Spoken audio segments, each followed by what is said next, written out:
Bonjour mesdames et messieurs, je suis Wachoko Charlie, sous-directeur du règlement du budget de l'État et des comptes à la direction de la comptabilité publique de la direction générale du Trésor. Et ce matin, nous allons échanger ensemble sur les travaux de fin d'exercice. Il faut dire qu'avec l'arrivée de la nouvelle comptabilité, nos travaux de fin d'exercice vont beaucoup évoluer parce qu'il y a un changement de paradigme important qui intervient avec l'internalisation des directives communautaires de la CEMAC. Les travaux de fin d'exercice sont guidés par des principes et ils portent notamment sur les comptes de bilan, c'est-à-dire les comptes de la classe 1 à 5, ainsi que les comptes de gestion, les comptes de la classe 6 à 7.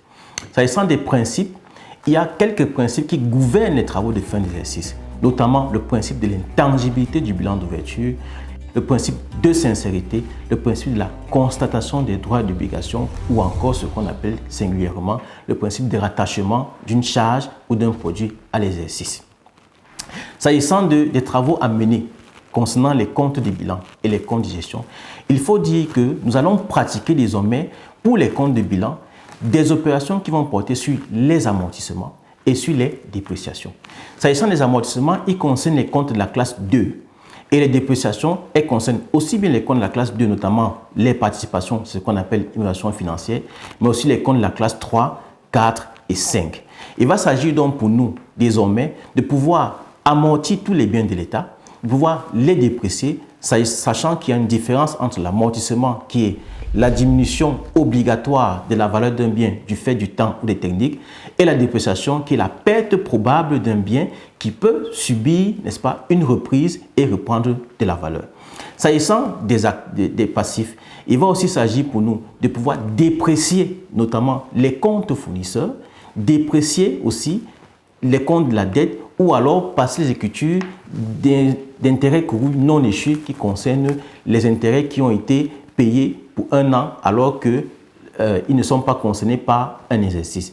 S'agissant des comptes de gestion, nous avons dit tout à l'heure qu'il fallait rattacher un produit ou une charge à son exercice indépendamment de la date d'encaissement ou de paiement.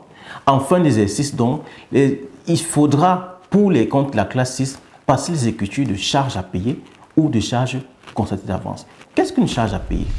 Il peut arriver que le comptable, en fin d'exercice, l'ordonnateur lui dise « J'ai un prestataire qui a effectué une prestation, mais la facture n'est pas encore parvenue chez vous. Il faudrait que vous preniez ça en compte dans vos écritures. » À ce moment donné, nous pouvons donc passer une écriture de charge à payer.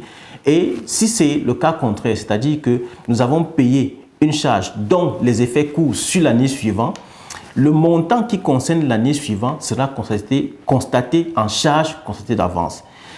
Pour les produits, il va aussi s'agir pour nous de comptabiliser les produits à recevoir, les produits constatés d'avance. C'est le cas par exemple des loyers, c'est-à-dire que nous payons le loyer en septembre pour un an qui court jusqu'au mois d'août.